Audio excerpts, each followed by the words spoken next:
네, 평양 남북 정상회담이 성공적으로 마무리된 가운데 문재인 대통령이 유엔 총회 기조연설과 한미 정상회담을 위해 내일 미국 뉴욕으로 떠납니다. 네, 문 대통령의 중재자 역할이 어떤 결실을 맺게 될지 관심이 집중됩니다. 전문가와 함께 자세히 짚어보겠습니다. 박원곤 한동대 국제지역학 교수 나와 계십니다. 어서 오세요. 네, 안녕하세요. 네, 이번에 평양에서 열렸던 남북 정상회담 상황이 마무리가 됐는데 이번 정상회담을 통해서 얻은 성과 어떻게 좀 평가를 하고 계십니까?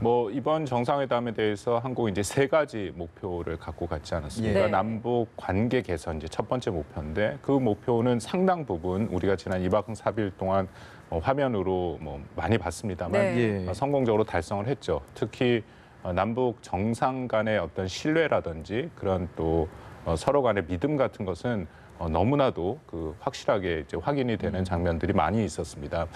두 번째 목표는 남북 간의 군사적 긴장 완화죠. 그래서 합의서가 서명이 됐고 네. 8개 항의 합의가 됐습니다. 물론 그 항을 하나하나 좀 또 자세히 보면 문제가 전혀 없는 것은 아니지만 전반적으로 진전된 조치였다라고 판단이 되고요. 제일 중요한 거는 이제 세 번째 한반도 비핵화 문제죠. 그 문제는 18일 문 대통령이 방북하기 전에 사실 이번 회담의 가장 중요한 목표는 북미 간의 교착 상태에 있는 비핵화의 그런 돌파구, 대화의 돌파구를 마련하는 것이다라고 밝혔습니다. 그래서 물론 이제 평양 공동선언의 비핵화에 대한 여러 가지 얘기들이 있는데 거기에 대한 해석에 대해서도 여전히 좀 논란의 여지가 분명히 있습니다. 그럼에도 어쨌든 미국의 반응이 호의적이고 지금 대화가 재개될 가능성이 매우 큽니다. 그런 면에서는 어느 정도 성과를 이뤘다라고 판단이 됩니다. 네, 비핵화 문제가 가장 큰 쟁점이었고 이제 이 공은 미국으로 넘어가게 됐는데 그 이야기는 좀 뒤에 해보도록 하고 저희 남북 정상 간에 이제 있었던 이야기를 하나만 더 여쭤보고 싶다면 이제 후일담들이 계속 나오고 있잖아요. 이 때문에 이제 식수 행사를 했을 때 기념비가 같이 세워졌었는데 그 석탑 안에 이제 이 날짜가 21일까지라고 명시가 돼 있어서 이거 어떻게 된 거냐라는 이야기들이 많았거든요. 그랬더니 알고 봤더니 이게 하루 더 머물다 가셔라 제안을 했다고 합니다. 상당히 좀 그것만 봐도 분위기가 얼마나 좋았는지 충분히 알 수 있는 것 같거든요. 북한이 아주 철저하게 준비를 했다라고 생각이 되고요. 원래 20일 일정은 공개가 안 됐었습니다. 그래서 남북 정상 간에 뭔가 친교 활동이 있을 것이다라고 생각을 했었고 우리가 백두산은 사실 자유아시아 방송 RFA에서 미국 자유아시아 방송에서 백두산을 조심스럽게 예측을 해서 사실 맞췄고요. 나머지의 대부분은 예측을 못했죠. 근데 이제 결국은 북한 측에서는 그것을 준비했다라는 것은 이제 분명히 밝혀지고 있고요.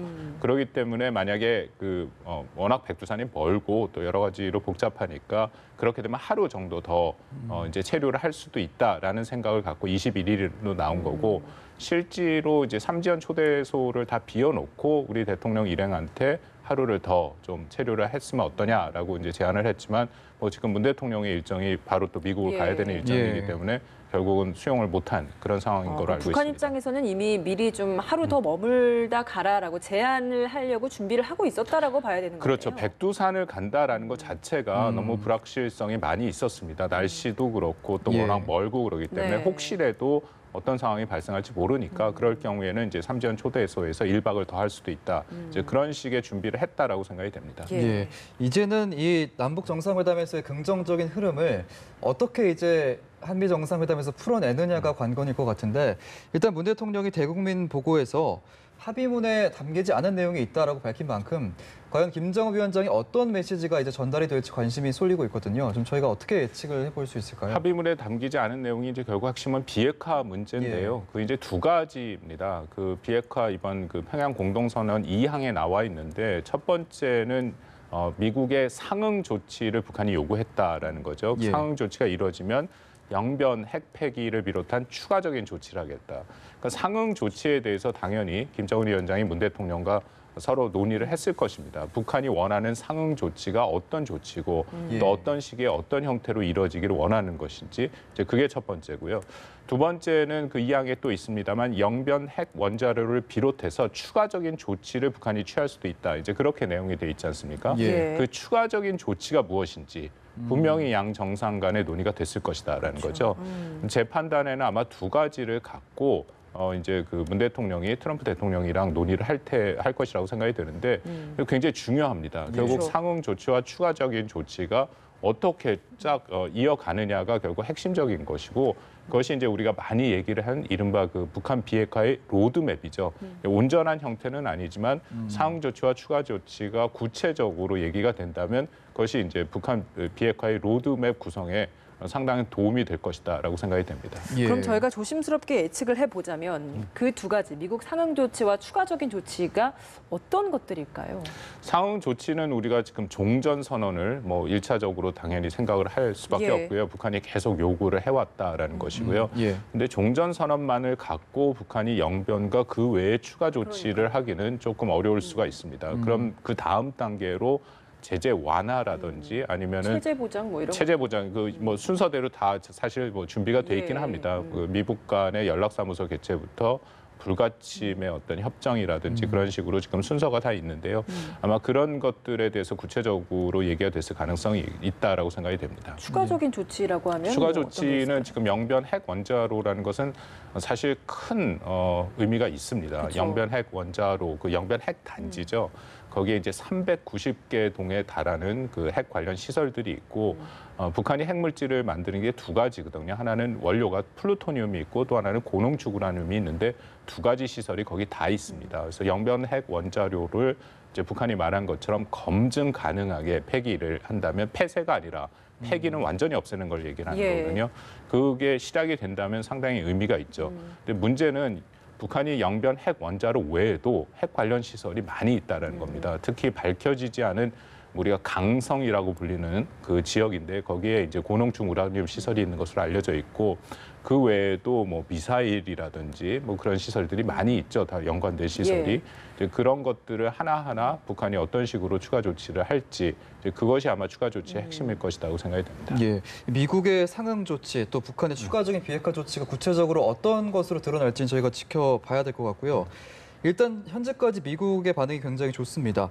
폼페이오 장관이 2차 북미 정상회담이 성사되길 기대한다고 하면서 방북을 희망하기도 했고 올바른 여건이 충족되기 위해서 할 일이 남아있다 이렇게 밝혔거든요. 이 올바른 여건이란 어떤 걸 얘기하는 걸까요? 그 뭐 트럼프 대통령도 그렇고 폼페이오 장관도 그렇고 상당히 긍정적인 반응을 많이 내놓고는 있는데요. 예. 좀 전반적으로 우리가 볼 필요가 있습니다. 특히 트럼프 대통령과 폼페이오 장관은 좀 정치적인 이해를 많이 생각을 하는 경향이 있기 때문에 우리가 잘못하면 잘못 읽을 수가 있거든요. 가장 명확한 입장은 어저께 헤더 나워트 미국 그 국무부 대변인이 밝혔습니다. 예. 이 뭐 명확한 입장이 세 가지인데요. 첫 번째는 북한이 먼저 선제적인 비핵화 조치를 해야 거기에 따라서 상응 조치를 할 수 있다. 이게 가장 어려운 부분입니다. 이것 때문에 결국 북미 대화가 교착 상태에 빠졌는데 여전히 그 얘기가 미국의 기본적인 입장이다라고 얘기를 했고요. 두 번째는 비핵화의 시기를 다시 얘기를 했습니다. 2021년 1월, 그러니까 트럼프 행정부 1기가 끝날 때까지 반드시 비핵화를 해라라는 것이고, 세 번째는 이번에 그 판문점 평양 공동선언에서 밝혀진 것 중에 이제 큰 비중을 두고 또 나름 의미를 찾고 우리 대통령도 아까 보도에 나왔습니다. 얘기한 것처럼 검증이죠. 확실하게 검증을 할 수 있다. 그러니까 미국 측에서도 이번에 사찰이라는 표현을 쓰고 있습니다. 근데 사찰은 검증의 한 부분이거든요. 그러니까 검증을 하는 과정에서 필요하면 사찰을 해야 되는 거죠. 예. 근데 사찰은 그 결국 검증을 다시 강조하는 세 가지 입장은 계속 유지되고 미국 측에서는 유지되고 있다고 보고 있습니다. 그 처음에 이제 동창내 엔진 시험장도 폐쇄하겠다라는 게 문구에 담겨 있잖아요. 예. 이 내용을 가지고 북한은 선제적 조치를 취한다라고 또 이야기를 할 수 있는데 그렇게 바라보는 시각에 대해서는 어떻게 생각하세요? 뭐 미국의 입장에서는 이게 사실 새롭지는 않습니다. 왜냐하면 예. 지난 6월 12일 날 북미 정상회담 이후 트럼프 대통령이 기자회견을 하면서 물론 동창리라고 정확히 밝히지는 않았습니다만 북한이 미사일 발사 실험장을 폐기하고 있다. 이게 현재 진행형으로 얘기를 했거든요. 그러니까 이미 그것은 되고 있는 것이다라는 것이 미국의 기본 입장이고 다만 거기에도 새로운 의미를 충분히 부여할 수 있습니다. 왜냐하면 이번에 그 평양 공동 선언에 나와 있습니다만 유관국의 그 또 전문가의 참관하에 완전한 폐기를 예. 하겠다. 그것은 이제 결국 검증을 얘기를 하는 거거든요. 특히 이것은 풍계리랑 다르게 동창리 그 미사일 발사 실험장은 이게 겉으로 돌출된 시설입니다. 그래서 뭐 특별하게 전문성이 없더라도 눈앞에서 그것이 폐기되는지 안 되는지의 여부는 쉽게 판단할 수 있거든요. 풍계리는 좀 다르죠. 풍계리는 예. 지하 핵실험장이기 예. 때문에 가서 이제 시료를 채취해야 되고 여러 가지 기술적인 검증 방법이 따라야 되지만, 그래서 만약에 북한이 정말 약속한 대로 그 전문가들을 뭐 미국은 이미 그것이 IAEA 그리고 미국 측 전문가다라고 이미 얘기를 하고 예. 있는데 예. 만약 그런 전문가들이 와서 직접 눈앞에서 폐기 조치를 한다면은 그것은 여태까지 북한이 했던 것보다는 상당히 전향적이고 진전된 조치라고 볼 수 있습니다. 하지만 더 나아간 선제적 조치를 요구하고 있는 게 현재 미국의 입장이다. 예. 네, 이렇게 정리를 해볼 수 있을 것 같고, 그렇다면 이제 우리 문 대통령이 이제 조치 이야기하지 않았던 문구에 담지 않았던 내용들을 가지고 가서 한미 정상회담을 하고 그 내용을 토대로 다시 2차 북미 정상회담 성사에 대한 이야기를 또 해봐야 될 텐데 그 시기를 저희가 좀 예상을 해본다면 언제쯤이 될 수 있을까요? 좀 길이 험난합니다. 아직 그렇게 쉽지는 않고요. 예. 그 미국에서 현재 새로운 소통 채널을 만들어놨거든요. 이제 평양 공동선언이 나오자마자 그 폼페이오 국무장관이 발표한 내용 중에 보면은 지금 오스트리아 빈의 스티브 비건 그 대북 정책 특별 대표를 보내서 예.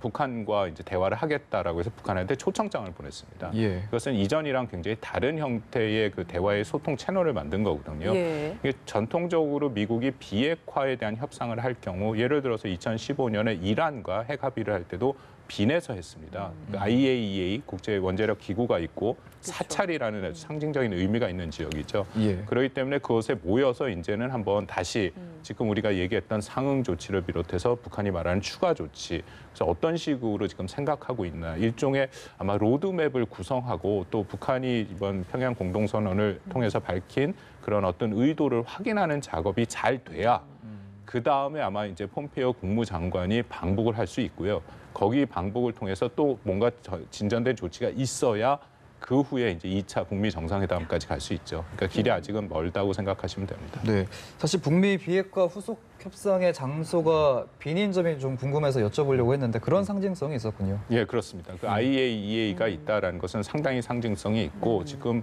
미국 정부 관료들이 계속하는 얘기가 사찰, 아까 말씀드린 예. 것처럼 그것을 강조하고 있거든요. 그렇기 때문에 빈으로 초청한 거로 생각하고 있습니다. 상징성 말고도 실제 양국 간의 협상에서 어떤 정말 실효성 있는 뭔가 영향을 미치는 것도 좀 있나요? 만약에 양국이 이제 협상을 시작을 해서 진전된 조치가 나온다. 예를 들어서 이미 동창리 얘기를 했습니다. 그 북한이 동창리에 대한 검증을 받겠다 하면 이제 IAEA가 어떻게 검증을 할 것인가에 대한 바로 또 그렇죠, 투입될 수 협상을 있겠네요. 해야죠. 언제 어떤 식으로 인원은 어떻게 가고 북한에 입국을 해야 되기 때문에 북한과의 협상이 해야 된다라는 게 있습니다. 예. 일단은 미국이 고수하는 입장도 있겠지만 대부분의 사람들이 이제 기대하고 또 예측하는 미국의 상응 조치가 바로 이 종전 선언인데 과연 이 종전 선언이 연내에 나올 것인가 이 부분에 관심이 좀 쏠리거든요. 그 부분이 이제 가장 어려운 부분이죠. 예. 그래서 여전히 미국과 북한 간의 차이가 분명히 있습니다. 그러니까 미국의 입장에서는 북한의 진전된 조치, 제 판단에 만약에 영변 핵 원자로 영변 단지 자체를 검증 가능한 형태로 북한이 파기를 하겠다라고 확실히 약속을 하고 그것이 거의 문서화된 형태로 나온다면은 저는 종전 선언의 가능성은 있다라고 생각이 됩니다. 예. 다만 여기서 한 가지 아쉬운 게 있는데요. 지금 계속 한국이 중재를 한다라고 얘기를 하는데 저는 그게 적절한 표현은 아니다라고 생각됩니다. 한국도 당연히 당사자이기 때문에 예. 우리가 중재를 하는 것은 아니죠. 촉진이 맞습니다. 그러니까 비핵화를 촉진해 나가는 예. 그런 역할을 해야 된다고 생각되고, 두 번째는 관련해서 한국도 저는 이번 그 빈 협상에 참석을 해야 된다고 생각합니다. 왜냐하면 예. 우리가 당사자고 지금 말씀드린 것처럼 일종의 로드맵이 구성될 수 있거든요. 상응 조치, 추가 조치라는 것은 로드맵인데 상응 조치 중에 일부는 대부분 한국의 안보랑 직결된 내용들입니다. 기억들 하시겠지만 지난 6월 12일 북미 정상회담 이후 트럼프 대통령이 기자회견에서 일방적으로 연합훈련 중단을 얘기하지 않았습니까? 예. 그러니까 상응 조치라는 것은 그런 군사적인 조치를 포함해서 한국의 안보에 직접 관련되는 거거든요. 그 외에도 대북 제재를 완화하거나 대북에 또 보상을 한다든지 우리와 그럼 연관이 있으니까요. 100% 예. 우리랑 연관이 있습니다. 그렇기 때문에 한국도 당연히 당사자로서 그렇죠. 이 남북 미가 같이 협의를 하는 것이 맞다라고 생각이 됩니다. 예, 마지막으로 이제 오는 26일에 문 대통령의 유엔 총회 기조 연설을 하게 됩니다. 새벽 시간대라서 저희가 직접 보는 시청자들이 많이 계실지는 의문이 좀 들긴 합니다만 그래도 내용은 굉장히 중요할 것 같아요. 저희가 짚어봐야 될 것 같은데 어떤 내용이 좀 포함될 거라고 보십니까? 뭐 매우 중요하다고 생각하는 게 그 작년 이맘때에 또 그 우리 문 대통령이 처음으로 그 유엔 연설을 했죠. 그때 연설과 지금은 굉장히 많은 차이가 있습니다. 그때 네. 연설의 핵심은 워낙 한반도의 긴장이 고조된 상태이기 때문에 이제 북한의 어떤 그 도발의 문제, 비핵화의 문제 그런 곳에 방점이 찍혔죠. 더불어서 이제 한반도의 전쟁은 안 된다라는 그런 얘기가 메시지가 전달됐는데 이번에는 예. 이제 많이 분위기가 바뀌었죠. 1차적으로 그 평양 남북 정상회담에 대한 얘기를 할 것이고 앞으로 어떻게 하면은 한반도가 평화가 정착이 되고 비핵화가 완료가 될 것인가 그런 좀 비전을 훨씬 더 제시하는 그런 연설이 될 것이라고 생각이 됩니다. 예, 중요한 시기에 유엔 연설을 하는 만큼 저희 연합뉴스 TV도 특보로 유엔 총회 기조 연설을 보내드릴 예정이라고 하니까요. 시청자분들의 많은 시청도 바랍니다. 네, 이제 전문가와 보내드릴 시간인 것 같습니다. 박원곤 한동대 국제지역학 교수였습니다. 고맙습니다. 감사합니다.